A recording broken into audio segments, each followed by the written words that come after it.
I've had a few people ask me for my own story, so I'm going to try to give it to you in the shortest version I can.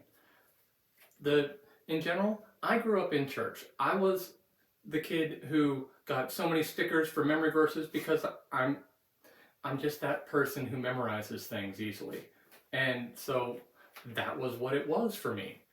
I I learned the stories, I knew all the little Sunday school stuff, I sang the songs, like I was less than 10 years old when I told my parents there was no point in me going anymore because I knew all the stories already. And that's not just because I was a snarky kid. I probably actually did.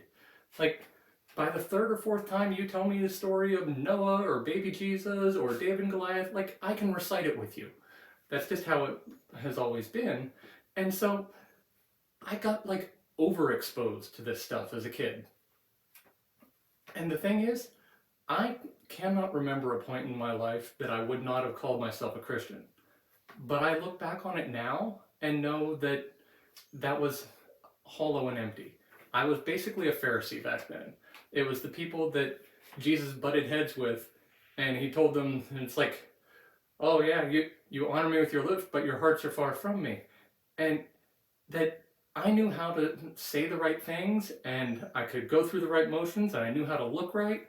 And honestly, a lot of the time I completely believed that I was totally there.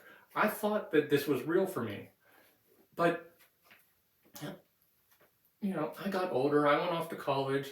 I joined a fraternity that if the movie Animal House hadn't already been made long before that, I would utterly be convinced it was made about our fraternity. Like, I can even go through and pick out characters from that movie and line them up with some of my friends from college. And it's uncanny. And this is a thing that was supposed to be an over the top of just ridiculous fraternity. And like, no, that's pretty much what it was like in our place.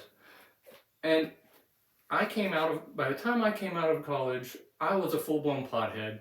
Like, I had I had a friend who, when we were graduating, and he found out that I graduated with honors, that he was like making fun of everybody else and said, if this kid can do as many drugs as I know he did and graduate with honors, none of you have any excuses.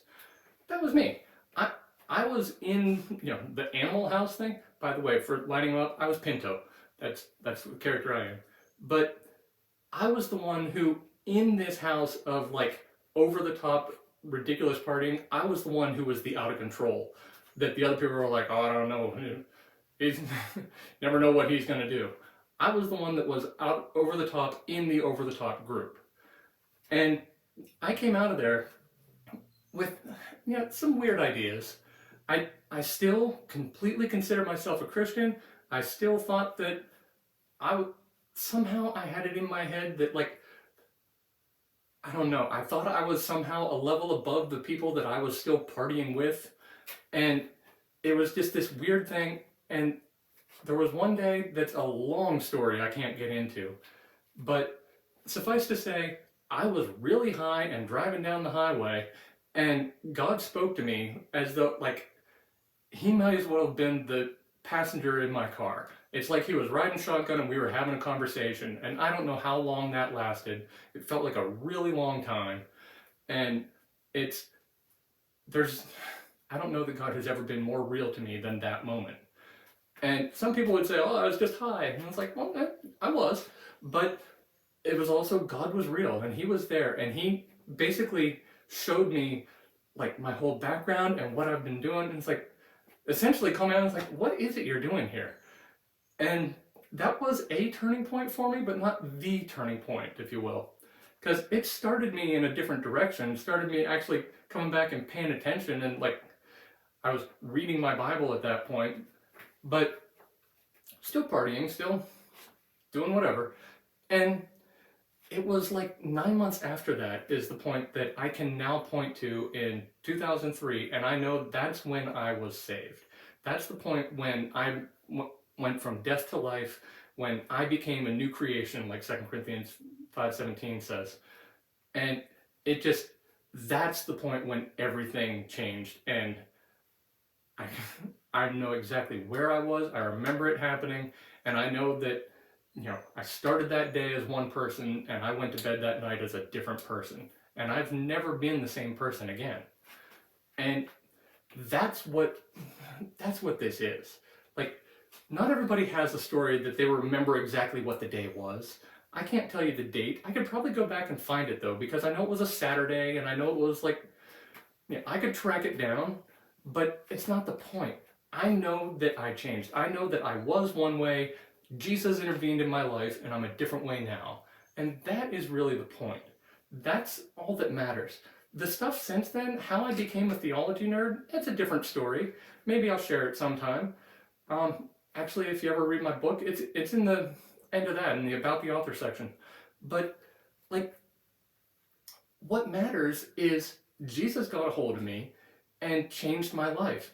It wasn't all of the things, all of the stuff I learned, all of the verses I knew, all of the ways that I knew the right rules and the right things to say and how to be the good church kid. None of that mattered for anything. I was still completely hopelessly lost, even though I thought that I was secure.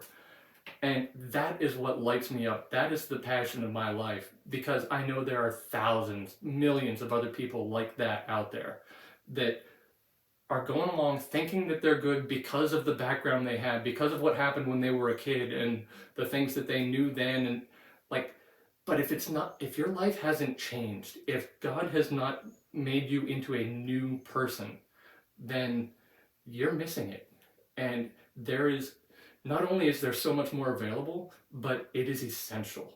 And it terrifies me to think of what it's going to be when those people stand before Jesus and to have him say, I never knew you. And that's the mission of my life, is to try to reach those people and say, like, there's more to this, and let Jesus Christ change your life.